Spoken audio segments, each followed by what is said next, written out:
Hi, welcome back to my channel. ಎಲ್ಲರೂ ಹೇಗಿದ್ದೀರಾ? ಚೆನ್ನಾಗಿದ್ದೀರಾ ಅಂತ ಅಂದ್ಕೊಂಡಿದ್ದೀನಿ. ನಾನು ಕೂಡ ತುಂಬಾ ಚೆನ್ನಾಗಿದ್ದೀನಿ.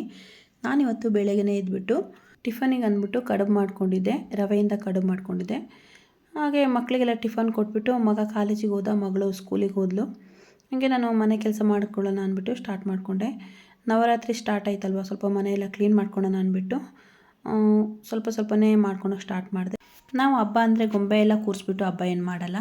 ನಮ್ಮ ಕಂಪ್ನಿನಲ್ಲಿ ಪೂಜೆ ಮಾಡ್ತೀವಿ. ಯಾಕಂದರೆ ವರ್ಕರ್ಸ್ ಎಲ್ಲ ಇರ್ತಾರಲ್ಲ, ಪೂಜೆ ಮಾಡಿಬಿಟ್ಟು ಬೋನಸ್ ಎಲ್ಲ ಕೊಡುವಂಥದ್ದು ಕೊಟ್ಬಿಟ್ಟು ಮಾಮೂಲು ಪೂಜೆ ಮಾಡಿಬಿಟ್ಟು ಸ್ವೀಟ್ ಎಲ್ಲ ಕೊಡಬೇಕು. ಹಂಗಾಗಿ ಸ್ವಲ್ಪ ಮನೇನೂ ಸ್ವಲ್ಪ ಕ್ಲೀನ್ ಮಾಡ್ಕೊಳ್ಳೋಣ ಅಂದ್ಬಿಟ್ಟು ಇವಾಗಲಿಂದನೇ ಸ್ಟಾರ್ಟ್ ಮಾಡಿಕೊಂಡೆ. ಇರೋಳು ಒಬ್ಬಳೇ ಅಲ್ವಾ, ಮಕ್ಕಳು ಸ್ಕೂಲಿಗೆ ಹೋಗ್ತವೆ, ನಮ್ಮ ಮನೆಯವರು ಡ್ಯೂಟಿಗೆ ಹೋಗ್ತಾರೆ. ಸ್ವಲ್ಪನೇ ಮಾಡಿಕೊಂಡ್ರೆ ಹೆವಿ ಆಗಲ್ಲ ಅಂದ್ಬಿಟ್ಟು ಕೆಲಸ ಸ್ಟಾರ್ಟ್ ಮಾಡಿಕೊಂಡೆ. ಮನೆಯಲ್ಲಿ ಹಬ್ಬ ಮಾಡೋ ಪದ್ಧತಿ ಇಲ್ಲ ಅಂದರೂ ಕೂಡ ನವರಾತ್ರಿ ಹಬ್ಬನ ಕಂಪ್ನಿನಲ್ಲಿ ಸಿಂಪಲಾಗಿ ಪೂಜೆ ಮಾಡೋ ಅಂಥದ್ದು ಮಾಡಲೇಬೇಕಲ್ವ. ಅದಕ್ಕೋಸ್ಕರ ಸ್ವಲ್ಪ ಮನೆ ಕ್ಲೀನ್ ಮಾಡ್ಕೊಳ್ಳೋಣ ಅಂತ ಸ್ಟಾರ್ಟ್ ಮಾಡ್ಕೊಂಡಿದ್ದೀನಿ. ಗೊಂಬೆ ಎಲ್ಲ ಕೂರಿಸೋ ಪದ್ಧತಿ ನಮ್ಮಲ್ಲಿಲ್ಲ. ಸಿಂಪಲಾಗಿ ಮನೆಯಲ್ಲೇ ಪೂಜೆ ಮಾಡ್ಕೊತೀವಿ. ಗಾಡಿಗೆಲ್ಲ ಪೂಜೆ ಮಾಡಿಕೊಂಡು ಕಂಪ್ನಿಗೂ ಕೂಡ ಪೂಜೆ ಮಾಡ್ತೀವಿ. ಹಾಗಾಗಿ ಸ್ವಲ್ಪ ಕ್ಲೀನ್ ಮಾಡ್ಕೊಳ್ಳೋಣ ಅಂದ್ಬಿಟ್ಟು ಬೆಡ್ಶೀಟು ಸ್ಕ್ರೀನ್ಗಳನ್ನೆಲ್ಲ ತೊಳೆಯೋಕೆ ಹಾಕಬೇಕು. ಹಂಗಾಗಿ ಎಲ್ಲ ತೆಗೆದ್ಬಿಟ್ಟು ಕ್ಲೀನ್ ಮಾಡ್ಕೊಳ್ಳೋಣ ಅಂದ್ಬಿಟ್ಟು ತೆಗೆದು ಹಾಕಿದ್ದೀನಿ.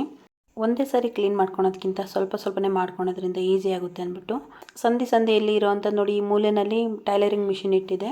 ಅಲ್ಲಿ ಧೂಳೆಲ್ಲ ಕೂತೇ ಇರುತ್ತೆ. ಮಾಮೂಲಾಗಿ ನಾನು ಡೈಲಿಯಲ್ಲಿ ಗುಡಿಸುವಾಗ ಎಲ್ಲ ತೆಗೆದೆಲ್ಲ ಗುಡಿಸಲ್ಲ.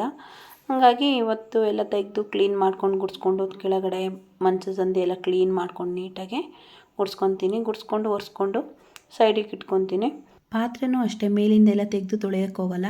ನಾನು ಡೈಲಿ ಏನು ಯೂಸ್ ಮಾಡ್ತೀನಿ ಅದೇ ಮಾತ್ರ ತೊಳಿತೀನಿ. ನೀರಿಗೆ ಪ್ರಾಬ್ಲಮ್ ಇದೆ ನಮಗೆ. ನೀರಿಗೆ ಪ್ರಾಬ್ಲಮ್ ಇರಲಿ ಬಿಡಲಿ, ಡೈಲಿ ಏನಕ್ಕೆ ತೊಳಿಬೇಕಲ್ವ, ಅದರ ಅವಶ್ಯಕತೆ ಏನಿದೆ. ನಾವೇನು ಯೂಸ್ ಮಾಡಿರಲ್ಲ, ನಾವೇನು ಯೂಸ್ ಮಾಡಿರ್ತೀವೋ ಅದನ್ನು ಮಾತ್ರ ಕ್ಲೀನ್ ಮಾಡಿಕೊಂಡ್ರೆ ಸಾಕಾಗುತ್ತೆ.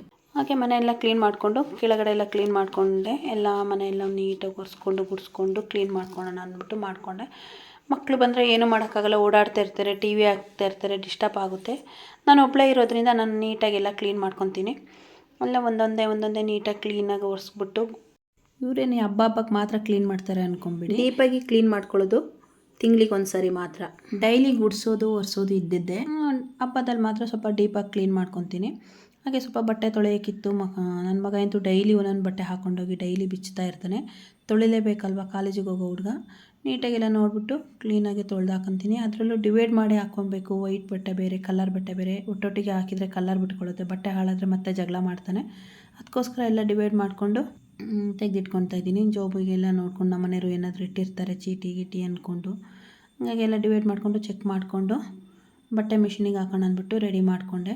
ಬೆಳಗ್ಗೆನೇ ತೊಳೆದು ಹಾಕ್ಕೊಂಡ್ರೆ ಚೆನ್ನಾಗಿ ಒಣಕೊಳ್ಳುತ್ತೆ. ಇಲ್ಲಾಂದರೆ ಮಧ್ಯಾಹ್ನ ಮಳೆ ಬರುತ್ತೆ, ಇಲ್ಲ ಮೋಡ ಆಗುತ್ತೆ. ಅದಕ್ಕೋಸ್ಕರ ಬೆಳಗ್ಗೆನೇ ತೊಳೆದು ಹಾಕ್ಕೊಳ್ಳೋದ್ರಿಂದ ಬೇಗ ಒಣಕೊಳ್ಳುತ್ತೆ ಅಂದ್ಬಿಟ್ಟು ಬೆಳಗ್ಗೆನೆಲ್ಲ ರೆಡಿ ಮಾಡಿಕೊಂಡು ಮತ್ತು ಬೇರೆ ಕೆಲಸ ಇದ್ದಂಗಾಗಿ ವಾಷಿಂಗ್ ಮಿಷಿನಿಗೆ ಬಟ್ಟೆ ಹಾಕ್ಕೊಂಡೆ. ಹಾಗೆ ಬೆಡ್ಶೀಟು ಎಲ್ಲ ತೊಳೆಯೋಕೆ ಹಾಕಬೇಕು. ನೋಡಿ, ಇಲ್ಲಿ ಡ್ರೆಸ್ಸಿಂಗ್ ಟೇಬಲ್ ನೋಡೋಂಗಿಲ್ಲ ನನ್ನ ಮಗಳು. ಯಾವುದಂದ್ರೆ ಅಂತ ತೆಗೆದು ಆಟ ಸಾಮಾನು ಕೂಡ ಅಲ್ಲೇ ಇಡ್ತಾಳೆ.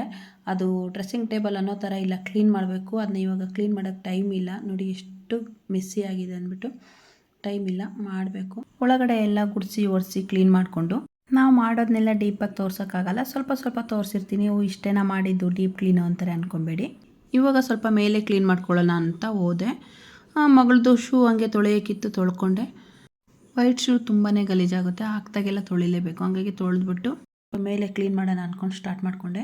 ಇಲ್ಲಿ ಗಿಡಗಳ ಹತ್ರ ಎಲ್ಲ ಇಲಿಗಳೆಲ್ಲ ಬಂದು ಮಣ್ಣೆಲ್ಲ ಕೆಳಗಡೆ ಹಾಕಿ, ಗಿಡಗಳನ್ನೂ ಕೂಡ ಕಿತ್ತು ಹೊರಗಡೆ ಹಾಕಿ, ಮಣ್ಣು ಕೆಳಗಡೆ ಎಲ್ಲ ಬಿದ್ದಿತ್ತು. ಮಳೆ ಬಂದರೆ ಫುಲ್ಲು ತುಂಬ್ಕೊಂಡು ಕೆರೆ ಥರ ಆಗಿ ಮಣ್ಣು ಕೂಡ ಈ ಕಡೆ ಎಲ್ಲ ಬರುತ್ತೆ. ಎಲ್ಲ ಕಡೆ ಸ್ಪ್ರೆಡ್ ಆಗಿ ಕಲರೇ ಚೇಂಜ್ ಆಗಿದೆ. ಮೇಲೆ ಕೆಳಗಡೆ ಬಿದ್ದಿರುವಂಥ ಮಣ್ಣೆಲ್ಲ ಎತ್ಬಿಟ್ಟು ಮತ್ತೆ ಗಿಡಗಳಿಗೆ ಹಾಕಿಬಿಟ್ಟು ಚೆನ್ನಾಗಿ ಬಂದಿದ್ದಂಥ ಗಿಡಗಳೆಲ್ಲ ಕಿತ್ತಾಕಿದೆ. ತುಂಬಾ ಬೇಜಾರಾಗುತ್ತೆ. ಗಿಡಗಳು ನೆಡೋದೇ ಬೇಡ ಅಂತ ಇಂಟ್ರೆಸ್ಟೇ ಹೋಗ್ಬಿಡುತ್ತೆ. ಚೆನ್ನಾಗಿ ಹೂ ಬಿಡೋ ಟೈಮಿಗೆ ಎಲ್ಲ ಕಿತ್ಬಿಟ್ಟು ಕಚ್ಚಿ ಹಾಕುತ್ತೆ. ತುಂಬ ಇಲಿಗಳಿದ್ದಾವೆ ನಮ್ಮ ಏರಿಯಾದಲ್ಲಿ. ಮಣ್ಣೆಲ್ಲ ಎತ್ಬಿಟ್ಟು ಕ್ಲೀನ್ ಮಾಡಿಕೊಂಡು ನೀರು ಹಾಕ್ಬಿಟ್ಟು ನೀಟಾಗಿ ತೊಳೆಯೋಣ ಅಂದ್ಕೊಂಡು ತೊಳೆಯೋಕ್ಕೆ ಸ್ಟಾರ್ಟ್ ಮಾಡಿಕೊಂಡೆ. ಒಬ್ಬಳೇ ತೊಳಿಬೇಕಂದ್ರೆ ಹೆವಿ ಆಗುತ್ತೆ, ಇನ್ನೇನು ಮಾಡೋಕ್ಕಾಗಲ್ಲ. ಮಕ್ಕಳಿದ್ರೇನು ಹೆಲ್ಪ್ ಮಾಡಲ್ಲ. ನಿನ್ನೆ ನನ್ನ ಮಗ ಮನೆಯಲ್ಲೇ ಇದ್ದ, ತೊಳೆಯೋಣ ಅಂದೆ. ಮಮ್ಮಿ ಬಿಸಿಲು ಇವಾಗ ಆಮೇಲೆ ತೊಳೆಯೋಣ ಅಂತ ಹೇಳ್ದ.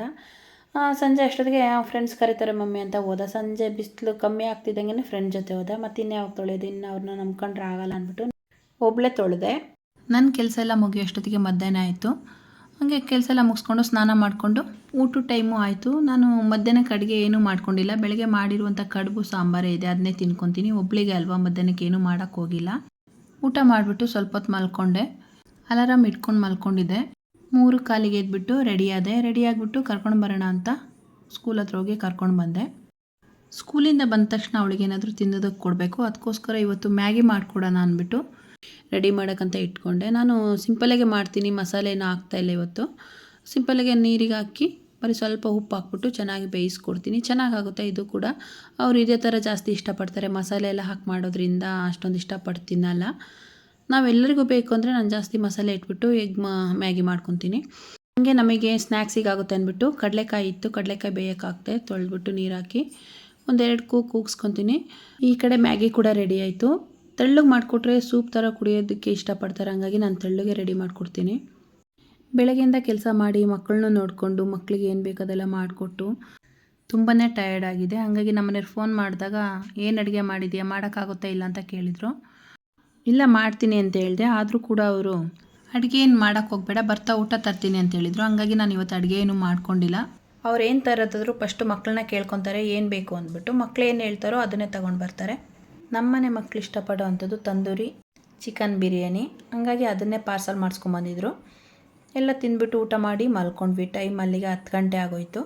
ಊಟ ಮಾಡಿ ಮಲಗಿದ ಮೇಲೆ 10:30ಗೆ ಸ್ಟಾರ್ಟ್ ಆಗಿದ್ದಂಥ ಮಳೆ ಹೆಚ್ಚು ಕಡಿಮೆ ಮಧ್ಯರಾತ್ರಿ 2 ಗಂಟೆವರೆಗೂ ಬಂದಿರ್ಬೋದು. ಅಷ್ಟೊಂದು ಮಳೆ ನೀರನ್ನ ಸ್ಟೋರೇಜ್ ಮಾಡ್ಕೊಳೋರಿಗಂತೂ ತುಂಬಾ ಒಳ್ಳೆಯದು. ಅಷ್ಟು ಜೋರು ಮಳೆ ಬಂತು.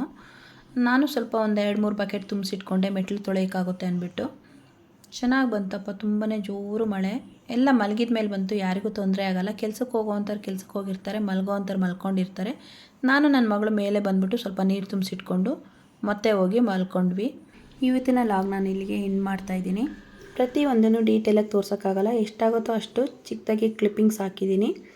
ಇವತ್ತು ಅಡುಗೆದು ನಾನೇನು ಹಾಕಿಲ್ಲ, ಯಾಕಂದರೆ ಡೈಲಿ ಹಾಕಿದರೆ ನಿಮಗೂ ಬೋರ್ ಆಗುತ್ತಲ್ವ. ಲಾಗ್ ಅಂತ ಮಾಡ್ತಾಯಿದ್ದೀನಿ, ಏನಾದರೂ ಡಿಫ್ರೆಂಟಾಗಿರಲಿ ಅಂದ್ಬಿಟ್ಟು ಆವಾಗವಾಗ ಈ ಥರ ಮಾಡ್ತಾಯಿರ್ತೀನಿ.